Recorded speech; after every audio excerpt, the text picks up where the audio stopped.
विद्यार्थियों, आपका एक बार फिर से स्वागत है टोटल साइंस सॉल्यूशन चैनल पर। अभी हम वर्तमान में देख रहे हैं जो यहाँ पर विभिन्न भाग विज्ञान विषय से संबंधित पब्लिश किए जा रहे हैं कक्षा 6वीं से 10वीं तक। आपकी 6 माही परीक्षा आने वाली है और वार्षिक परीक्षा भी आएगी। तो बोर्ड परीक्षा में पूछे जाने वाले कुछ महत्वपूर्ण प्रश्न, सिर्फ महत्वपूर्ण प्रश्न, इम्पोर्टेंट क्वेश्चन आंसर या उत्तर सहित आपको यहाँ देने का प्रयास किया गया है। तो यह अध्याय 3 है कक्षा 10वीं का, धातु और अधातु।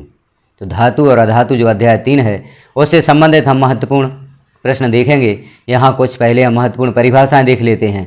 जैसे धातु से अधातु में इलेक्ट्रॉन के स्थानांतर से बने यौगिक को आयनिक यौगिक या विद्युत संयोजक यौगिक कहा जाता है। तो आयनिक यौगिक किसे कहते हैं उसकी यह परिभाषा है। धातुओं की सतह चमकदार होती है, यह चमक का गुण धात्विक चमक कहलाता है। एवं धातुओं के यौगिक जो प्रकृति में खदानों से प्राप्त होते हैं उसे खनिज कहते हैं। इन वाक्यों को आप रिक्त स्थान के रूप में भी तैयार कर सकते हैं, सत्य असत्य के भी रूप में तैयार कर सकते हैं, एक शब्द या एक वाक्य में उत्तर के रूप में भी तैयार कर सकते हैं।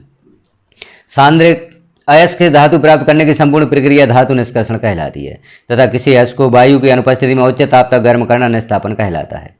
सभी अयस्क खनिज होते हैं किंतु सभी खनिज अयस्क नहीं होते हैं। वह जब कोई तत्व प्रकृति में विभिन्न रूपों में पाया जाता है तो उस गुण को अपर रूपता कहते हैं।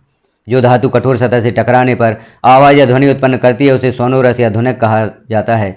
यदि कोई एक धातु पारद है तो इसके मिश्रातु को अमलगम कहते हैं।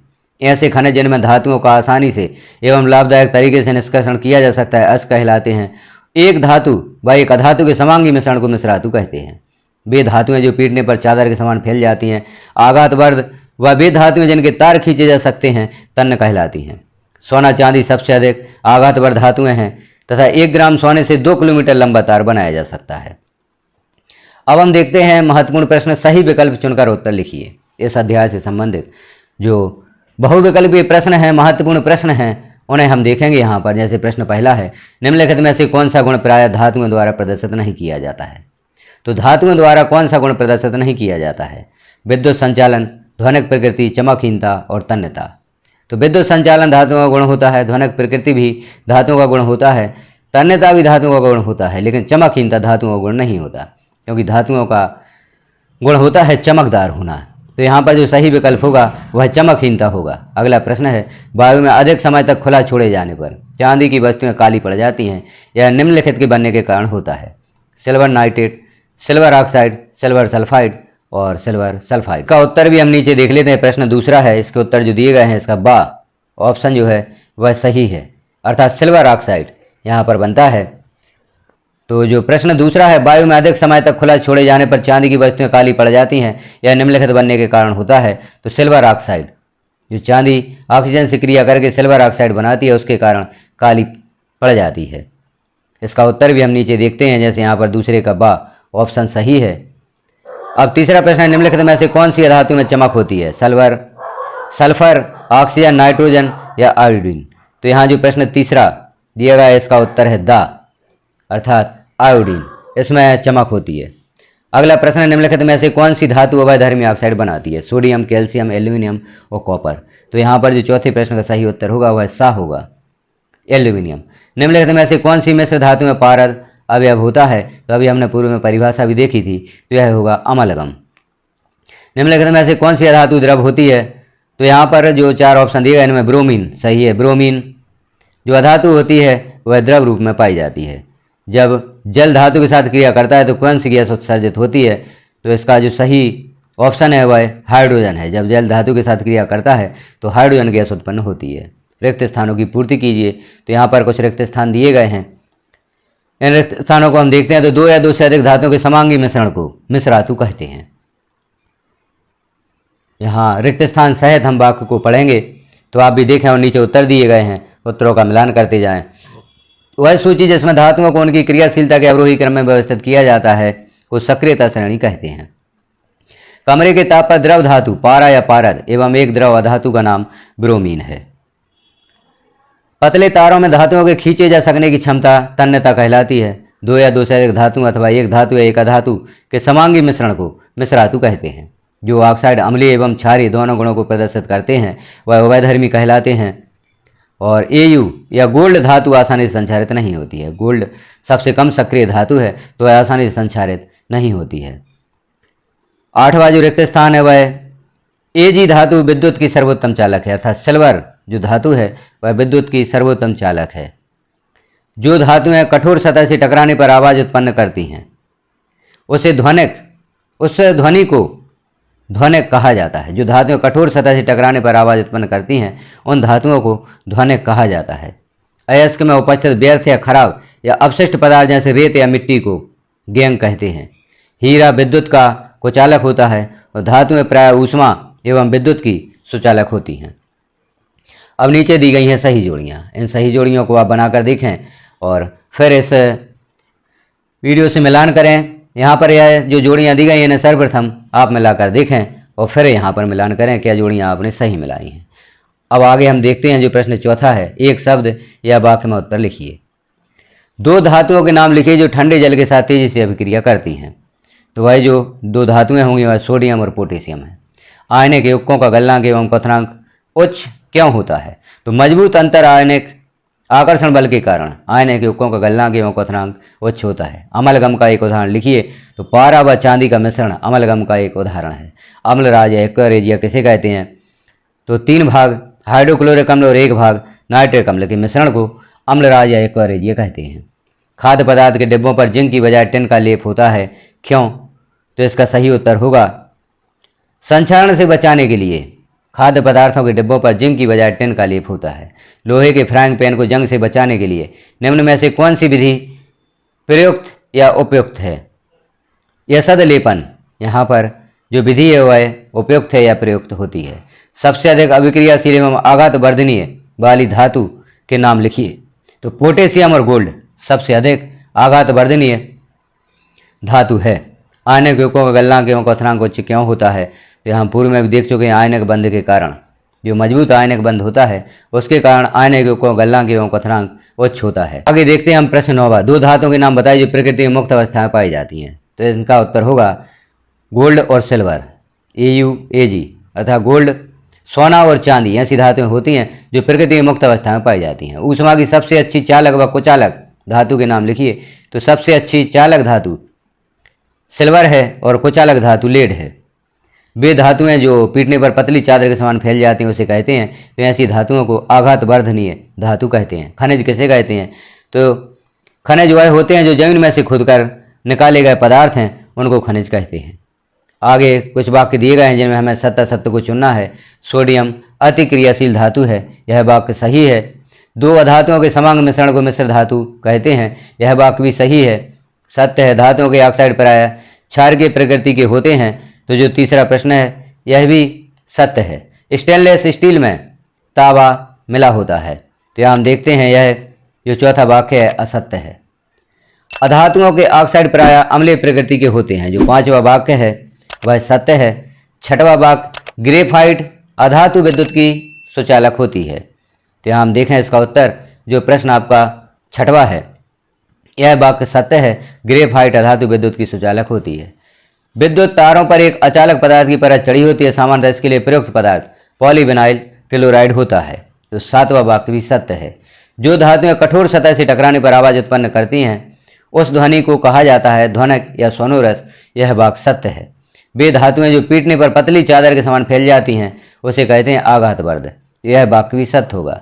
पारा या पारद का उपयोग थर्मामीटर एवं बैरोमीटर में किया जाता है, यह वाक्य भी सत्य होगा। 11वां वाक्य है वह सूची जिसमें धातुओं को उनकी क्रियाशीलता के अवरोही क्रम में व्यवस्थित किया जाता है उसे सक्रियता श्रेणी कहते हैं, यह वाक्य सत्य है। जिन खनिजों से लाभकारी ढंग से एवं कम खर्च में शुद्ध धातु की प्राप्ति संभव होती है उसे अयस्क कहते हैं, यह वाक्य सत्य है। जब कोई तत्व प्रकृति में विभिन्न रूपों में पाया जाता है तो इस गुण को अपर रूपता कहते हैं, यह वाक्य भी सत्य है। अब आगे हम देखते हैं 2 अंक वाले जो प्रश्न हैं। प्रश्न पहला है उभयधर्मी ऑक्साइड क्या होते हैं? 2 उभयधर्मी ऑक्साइडों का उदाहरण दीजिए। तो उभयधर्मी ऑक्साइड जो ऑक्साइड अम्लीय एवं क्षारकीय दोनों गुणों को प्रदर्शित करते हैं वे उभयधर्मी ऑक्साइड कहलाते हैं। उदाहरण होंगे एल्यूमिनियम ऑक्साइड और जिंक ऑक्साइड। अगला प्रश्न है कारण लिखिए। प्लेटिनम सोना एवं चांदी का उपयोग आभूषण बनाने के लिए किया जाता है। इसका उत्तर होगा प्लेटिनम सोना एवं चांदी अत्यंत ही क्षीण क्रियाशील होती हैं तथा इनका संक्षारण नहीं होता है, इसलिए इनका उपयोग आभूषण बनाने के लिए किया जाता है। तो अगला प्रश्न है सोडियम पोटेशियम एवं लिथियम को तेल के अंदर संग्रहित किया जाता है। तो उत्तर होगा सोडियम पोटेशियम एवं लिथियम अतिक्रियाशील धातुएं हैं और वायुमंडल की आर्द्रता या नमी से भी क्रिया कर सकती हैं, इसलिए इन्हें बचाने के लिए इनको तेल के अंदर संग्रहित किया जाता है ताकि ये नमी के संपर्क में ना आए।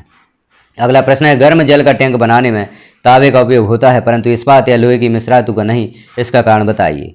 तो तांबा इस्पात से अधिक ऊष्मा का चालक होता है, इसलिए गर्म पानी का टैंक बनाने में तांबे का उपयोग होता है, इस्पात का नहीं, क्योंकि इस्पात मिश्र धातु है। अगला प्रश्न है आपने तांबे के मलिन बर्तनों को नींबू या इमली के रस से साफ करते अवश्य देखा होगा। यह खट्टे पदार्थ बर्तन को साफ करने में क्यों प्रभावी हैं? तो उत्तर होगा तांबे के बर्तनों पर क्षार की ऑक्साइडों की परत जम जाने के कारण वे मलिन हो जाते हैं। नींबू इमली या अन्य खट्टे पदार्थों में हल्का अम्ल होता है जो क्षार की परत से अभिक्रिया करके उसे उदासीन कर देता है और हटा देता है। बर्तन चमकने लगते हैं, इसलिए खट्टे पदार्थ बर्तन को साफ करने में प्रभावी हैं। अगला प्रश्न ऑक्सीजन के साथ संयुक्त होकर धातुएं ऑक्साइड बनाती हैं, समीकरण दीजिए। जैसे भाप के साथ आयरन, तो ऑक्सीजन के साथ धातुएं क्षारीय ऑक्साइड बनाती हैं। यहाँ पर समीकरण भी दिए गए हैं। जैसे भाप के साथ आयरन तो 3Fe + 4H2 = Fe3O4 + 4H। यहाँ पर अगला जो समीकरण है Ca + 2H2 = CaOH + H2, जल के साथ कैल्शियम तथा पोटेशियम की क्रिया के यहाँ समीकरण है। तो K + 2H2 = KOH + H2। इस प्रकार से आप यह समीकरण यहाँ पर बनाएंगे। अगला प्रश्न है ध्वनिक या सोनो रस किन्हें कहते हैं, उदाहरण दीजिए। तो वे धातुएं जो किसी कठोर सतह से टकराती हैं तो ध्वनि उत्पन्न करती हैं, उन्हें सोनोरस धातु कहा जाता है या ध्वनिक धातु कहा जाता है। जैसे उदाहरण है मंदिर के घंटों एवं स्कूल की घंटी का धातु। अब अगला जो प्रश्न है 3 अंक के प्रश्न यहाँ पर दिए गए हैं। 3 अंक के प्रश्नों को भी हम देखते हैं। अपर रूप क्या है? तो कार्बन ऐसी धातु है जो विभिन्न रूपों में विद्यमान रहती है, प्रत्येक रूप को अपर रूप कहते हैं। हीरा कार्बन का एक अपर रूप है। यह सबसे कठोर प्राकृतिक पदार्थ है एवं इसका गलनांक तथा क्वथनांक बहुत अधिक होता है। कार्बन का एक अन्य अपर रूप ग्रेफाइट विद्युत का सुचालक है।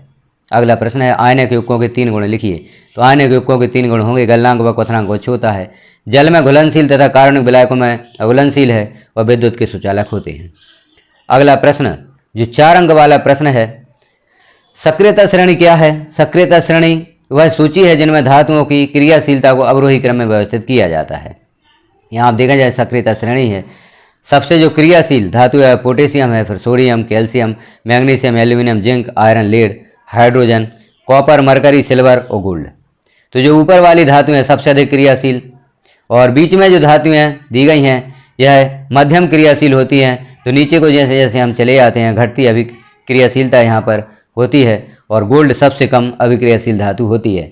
यह सक्रियता श्रेणी है जैसे हमने देखा। अगला प्रश्न है धातुओं के प्रमुख भौतिक गुणधर्म लिखिए। तो धातुओं के जो प्रमुख भौतिक गुणधर्म हैं वह हैं, पहला गुण है यह ऊष्मा विद्युतीय सुचालक होती हैं, धातुएं आघातवर्धनीय होती हैं, धातुएं कठोर होती हैं, धातुएं ध्वनिक होती हैं। अगला प्रश्न है रासायनिक गुणधर्म के आधार पर धातुओं व अधातुओं में कोई 4 विभेद लिखिए। तो रासायनिक गुणधर्म के आधार पर धातुओं में अंतर इस प्रकार से हैं, जैसे धातुएं ये अपचायक होती हैं, अधातुएं उपचायक होती हैं, धातुओं के ऑक्साइड क्षारीय होते हैं, अधातुओं के ऑक्साइड अम्लीय उदासीन होते हैं, धातुएं अम्लों से अभिक्रिया करके प्राय हाइड्रोजन विस्थापित करती हैं, अधातुएं अम्लों से अभिक्रिया नहीं करती हैं, धातुएं विद्युत धनात्मक तत्व हैं और अधातुएं विद्युत ऋणात्मक तत्व हैं। अगला प्रश्न है भौतिक गुणधर्म के आधार पर धातुओं में 4 विभेद लिखिए। तो धातु और अधातु में भौतिक गुणधर्म के आधार पर यहाँ अंतर दिए गए। जैसे धातुविक चमक, धातु में चमक होती है, अधातु में चमक नहीं होती। कठोरता, धातुएं कठोर होती हैं, अधातु कठोर नहीं होती।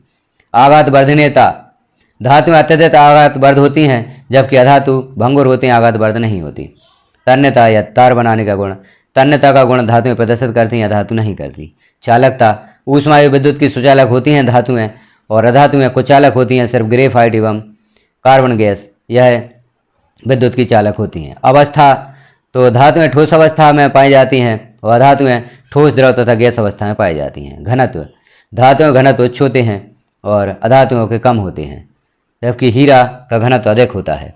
क्वथनांक एवं घनत्व, तो क्वथनांक धातुओं का अधिक होता है और अधातुओं का क्वथनांक कम होता है। तो इस प्रकार से हमने जो कक्षा 10वीं का अध्याय 3 है धातुएं एवं अधातुएं, इसके कुछ महत्वपूर्ण प्रश्न देखे।